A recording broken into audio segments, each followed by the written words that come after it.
बिस्मिल्लाहिर्रहमानिर्रहीम। अस्सलाम वालेकुम students. Chapter number 4 cells and tissues. और जो नेक्स्ट हमारा टॉपिक है, हम लोग पढ़ रहे थे सेल ऑर्गेनेलीज़। लास्ट टॉपिक में हम लोगों ने न्यूक्लियस एंड राइबोसोम्स के बारे में पढ़ा था कि वो सेल्स में कहाँ पाए जाते हैं और उनका क्या फ़ंक्शन है। नेक्स्ट जो सेल ऑर्गेनेलीज़ हमने डिस्कस करनी है वो हमारे हैं माइटोकॉन्ड्रिया एंड प्लास्टिड्स। तो स्टूडेंट्स हम देखते हैं कि माइटोकॉन्ड्रिया एंड प्लास्टिड्स जो हैं सेल में सेल ऑर्गेनेलीज़ हैं और इनका क्या फ़ंक्शन है, किस तरह से ये परफॉर्म करते हैं। First of all mitochondria singular mitochondrion, ठीक है। सिंगल को माइटोकॉन्ड्रियन कहेंगे और एक प्लूरल को mitochondria. Are double membrane bounded structure. अब ये भी डबल मेम्ब्रेन बाउंडेड स्ट्रक्चर है, यानी ये भी यूकैरियोटिक सेल में पाया जाता है। ये डबल मेम्ब्रेन बाउंडेड स्ट्रक्चर है, फाउंड ओनली इन यूकैरियोट्स, ठीक है। जब ये मेम्ब्रेन बाउंडेड है तो ये सिर्फ यूकैरियोट्स में ही पाया जाएगा। These are the sites of, अब इसके फंक्शन है ये, these are the sites of aerobic respiration and are the major energy production centre. Aerobic respiration की हम लोग ने चैप्टर नंबर 7 में टाइप्स पढ़ी हैं, aerobic and anaerobic respiration. Aerobic respiration वो वाली रिस्पायरेशन होती है जिसमें ऑक्सीजन इन्वॉल्व होती है, ठीक है। यहाँ पे जो एरोबिक रिस्पायरेशन की साइट है, यहाँ पे एरोबिक रिस्पायरेशन होती है, जिसके नतीजे में क्या होती है, रिस्पायरेशन के नतीजे में एनर्जी प्रोड्यूस होती है in the form of ATP, ठीक है। तो सेल्स को जो एनर्जी चाहिए होता है वो कौन प्रोड्यूस करवा रहा है, माइटोकॉन्ड्रिया। तो इसका मेजर फंक्शन क्या है, एनर्जी प्रोडक्शन है। अब इसके स्ट्रक्चर की बात करें तो स्ट्रक्चर में जैसे हम लोगों ने पढ़ा डबल मेम्ब्रेन बाउंडेड है, तो जो इसकी आउटर मेम्ब्रेन होगी, outer membrane of mitochondria is smooth, ठीक है, फाइन है, सिंपल सी है। But the inner membrane form many in foldings, यानी जो अंदर वाली मेम्ब्रेन है वो अंदर की तरफ बहुत ज़्यादा फोल्डिंग्स बनाती हैं। उन फोल्डिंग्स को हम क्या कहते हैं, क्रिस्टाई, ठीक है। Crysta, singular Crysta in the inner mitochondrial matrix, ठीक है। बाहर वाली मेम्ब्रेन जो है स्मूथ है, लेकिन अंदर वाली जो है वो फोल्ड होने के बाद बहुत सारी इन फोल्डिंग्स बनाती है, फिंगर लाइक प्रोजेक्शंस होते हैं, जिसको हम क्या कहते हैं, cristae. This serves to increase the surface area of the inner membranes on which membrane bound reaction can take place. अब वो क्यों होती हैं, अंदर फोल्डिंग्स क्यों बन जाती है, क्योंकि उन फोल्डिंग्स की वजह से वो जो मेम्ब्रेन होती है सरफेस एरिया इंक्रीज़ करने के लिए वो इन फोल्डिंग्स बन जाती हैं और उसके ऊपर जो है बहुत सारे रिएक्शंस होते हैं जो कि माइटोकॉन्ड्रिया का फंक्शन है, वो वाले रिएक्शंस वहाँ पर होते हैं। अब इसका एक और फंक्शन क्या है, काम, mitochondria have their on DNA and ribosome. Students हम लोगों ने राइबोसोम्स पढ़े हैं कि ये एक ऑर्गेनेली हैं, किसके ऑर्गेनेली हैं, सेल ऑर्गेनेलीज हैं, ठीक है। ये क्या सेल ऑर्गेनेली है जो प्रोटीन को सिंथेसिस कर रही है, लेकिन माइटोकॉन्ड्रिया खुद एक ऑर्गेनेली है और इसके अंदर अपने राइबोसोम्स हैं, ठीक है। इसका डीएनए भी अपना है और इसका राइबोसोम्स भी अपना है, यानी इसने जो प्रोटीन सिंथेसिस करवानी हो ये खुद करवाती है, ये सेल के अंदर काम नहीं करती। जब इसको खुद की इस ऑर्गेनेली को है ये सेल के अंदर ही, लेकिन जब इस ऑर्गेनेली को किसी प्रोटीन की ज़रूरत है तो ये खुद से अपने राइबोसोम्स को ऑर्डर करने के बाद वो वाली प्रोटीन सिंथेसिस करवा सकती है। The ribosomes of mitochondria are more similar to bacteria ribosomes than to eukaryotic ribosomes. अब राइबोसोम्स हमने पढ़े थे कि ये नॉन बॉन्डेड ऑर्गेनेलीज हैं और ये जो है प्रोकैरियोटिक यूकैरियोटिक दोनों सेल्स में पाए जाते हैं। तो बैक्टीरिया एक क्या है, प्रोकैरियोटिक सेल है। तो अगर हम कहें कि जो माइटोकॉन्ड्रिया के राइबोसोम्स हैं, माइटोकॉन्ड्रिया के अपने राइबोसोम्स हैं, वो ज़्यादा किससे मिलते हैं, प्रोकैरियोटिक सेल से या बैक्टीरियल सेल से, तो एक ही बात है, ठीक है। यूकैरियोटिक राइबोसोम्स की निस्बत जो प्रोकैरियोटिक राइबोसोम्स हैं, बैक्टीरियल राइबोसोम्स हैं, वो माइटोकॉन्ड्रिया के राइबोसोम्स उससे ज़्यादा मिलते जुलते हैं। तो स्टूडेंट्स अब हम इसके डायग्राम से देखते हैं, समझते हैं कि ये एक स्ट्रक्चर है माइटोकॉन्ड्रिया। माइटोकॉन्ड्रिया हमने कहा कि डबल मेम्ब्रेन, ये एक ऑर्गेनेली है जो सेल के अंदर पाई जाती है। अगर हम इसके स्ट्रक्चर को देखें तो हमने कहा ये डबल मेम्ब्रेन बाउंडेड है। ये आउटर मेम्ब्रेन है ये वाली, ठीक है, जो हमें ब्राउन कलर की नज़र आ रही है, ये आउटर मेम्ब्रेन है और हमने कहा ये स्मूथ है। और ये जो इनर मेम्ब्रेन है हमने कहा इसने इन फोल्डिंग्स बनाई हुई हैं, ठीक है। ये इस तरह की फोल्डिंग्स हमें नज़र आ रही हैं, इन फोल्डिंग्स हैं, जिसको हमने क्या कहा, क्रिस्टाई, ठीक है, क्रिस्टाई है। और जो इसके अंदर का फ्लूइड है, जो माइटोकॉन्ड्रिया का फ्लूइड होगा, जिस तरह सेल के फ्लूइड को हमने कहा साइटोप्लाज्म, न्यूक्लियस के फ्लूइड को हमने कहा न्यूक्लियोप्लाज्म, इसी तरह जो माइटोकॉन्ड्रिया का फ्लूइड है इसको हम कहेंगे मैट्रिक्स, ठीक है। ये मैट्रिक्स है और ये पूरा एक जो है इसका फंक्शन क्या है, यहाँ पे कौन से फंक्शंस होते हैं, एरोबिक रिस्पायरेशन होती है जिसके नतीजे में एनर्जी प्रोड्यूस होती है, जिसकी वजह से हम इसको क्या कह रहे हैं, एनर्जी प्रोडक्शन सेंटर। और इसके अंदर ही अपने खुद ही राइबोसोम्स और डीएनए है जो इसके अंदर काम करते हैं। तो स्टूडेंट ये एक हमने एक और ऑर्गेनेली देखी सेल के अंदर, माइटोकॉन्ड्रिया, इसका काम क्या है, एनर्जी प्रोडक्शन सेंटर है। नेक्स्ट ऑर्गेनेली है हमारी प्लास्टिड्स।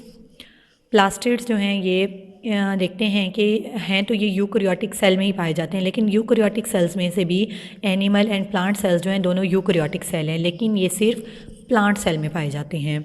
ठीक है, प्लांट सेल में पाए जाते हैं और इनका फंक्शन क्या है ये हम लोग अभी पढ़ते हैं। Plastids are also membrane bounded organelles. ठीक है, मेम्ब्रेन बाउंडेड तो हमारे लिए हम लोग समझ आते हैं कि ये किस में पाए जाते हैं, यूकैरियोटिक सेल्स में पाए जाती हैं। That only occurs in the cells of plants. ठीक है, अब यूकैरियोटिक सेल एनिमल सेल भी हैं, लेकिन ये सिर्फ प्लांट्स के सेल में पाए जाते हैं। अब ये क्यों पाए जाते हैं? And the photosynthetic protist algae.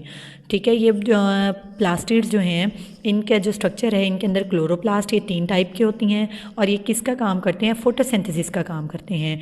Photosynthesis का प्रोसेस आपको पता है, फोटोसिंथेसिस का प्रोसेस होता है जो प्लांट्स में अपनी फूड खुद प्रिपेयर करते हैं।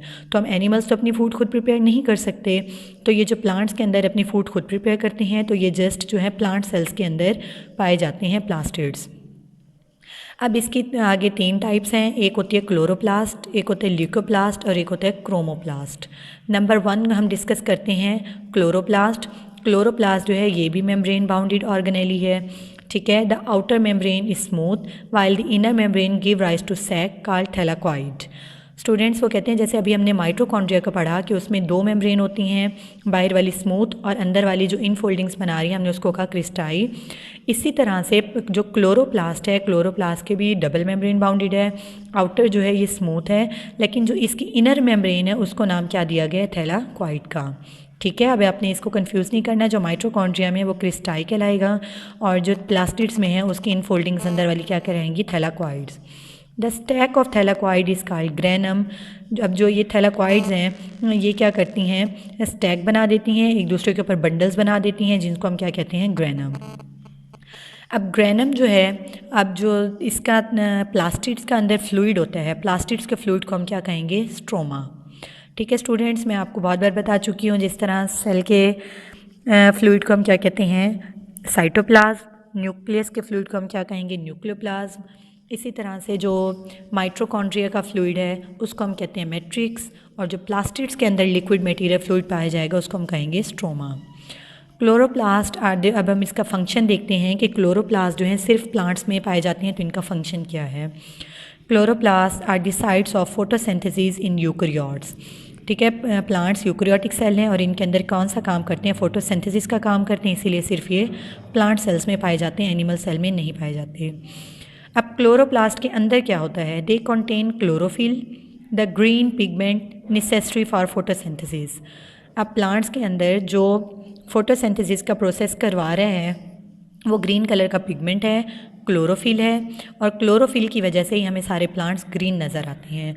तो ये क्लोरोफिल क्लोरोप्लास्ट में पाया जाता है और इसके साथ दूसरे पिगमेंट्स होते हैं जो कि फोटोसिंथेसिस के अमल को कैरी आउट करते हैं। These pigments are present in thylakoids of grana. अब ये वाले पिगमेंट्स कहाँ पाए जाते हैं? Thylakoids of grana. स्टूडेंट्स इसको हम डायग्राम से समझ लेते हैं ताकि आपको ईजिली समझ आ जाए। यहाँ पे ये एक स्ट्रक्चर है क्लोरोप्लास्ट। ठीक है, प्लास्टिड्स की एक टाइप है क्लोरोप्लास्ट। अब क्लोरोप्लास्ट को हमने कहा डबल मेम्ब्रेन बाउंडेड है। बाहर वाली जो हमने मेम्ब्रेन कहा ये वाली आउटर मेम्ब्रेन क्या है? स्मूथ है। ठीक है, जो इनर मेम्ब्रेन है हमने कहा इनर मेम्ब्रेन्स जो है बहुत सारी फोल्डिंग्स बनाती हैं।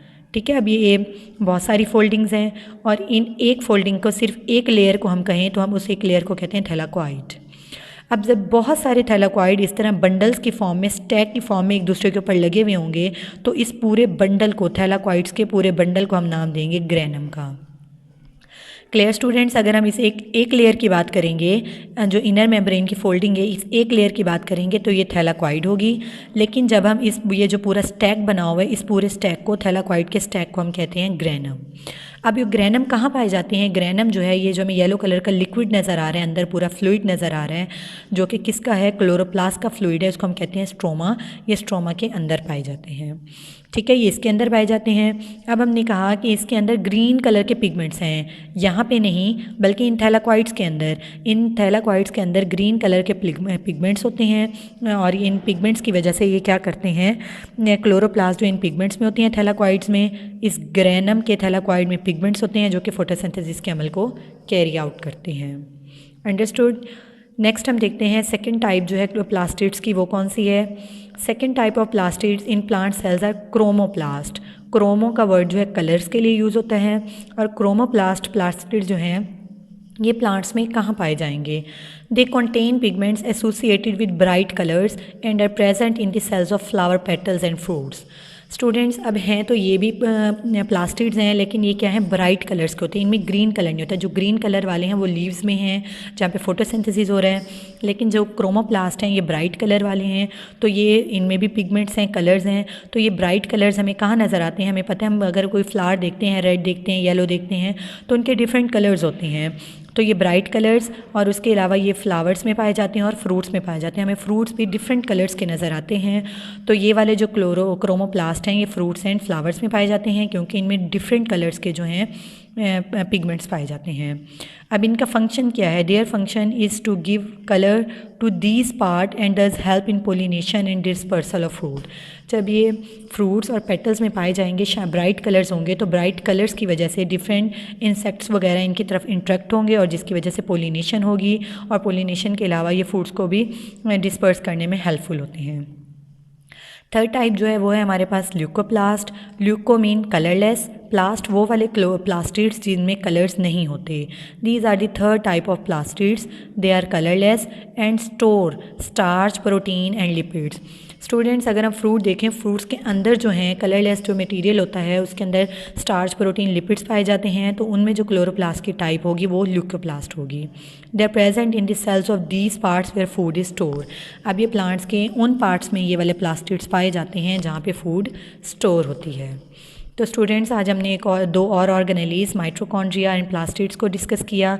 माइटोकॉन्ड्रिया जो प्लांट और एनिमल सेल दोनों में पाई जाती है, लेकिन जो प्लास्टिड्स हैं ये जस्ट प्लांट सेल्स में पाए जाते हैं।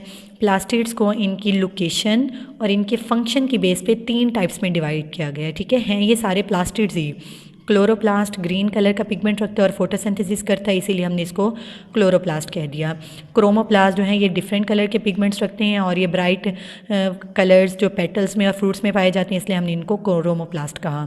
थर्ड जो प्लास्टिड्स हैं वो ल्यूकोप्लास्ट हैं, वो कलरलेस हैं और वो वहाँ पे होती हैं जहाँ पे फूड स्टोर होती है। तो इस बेस पे हमने इसको ल्यूकोप्लास्ट का नाम दे दिया। तो स्टूडेंट्स यहाँ पे हमारा टॉपिक कंप्लीट होता है। आई होप एंड इंशाल्लाह आपको ये टॉपिक समझ आएगा। जज़ाकल्लाह।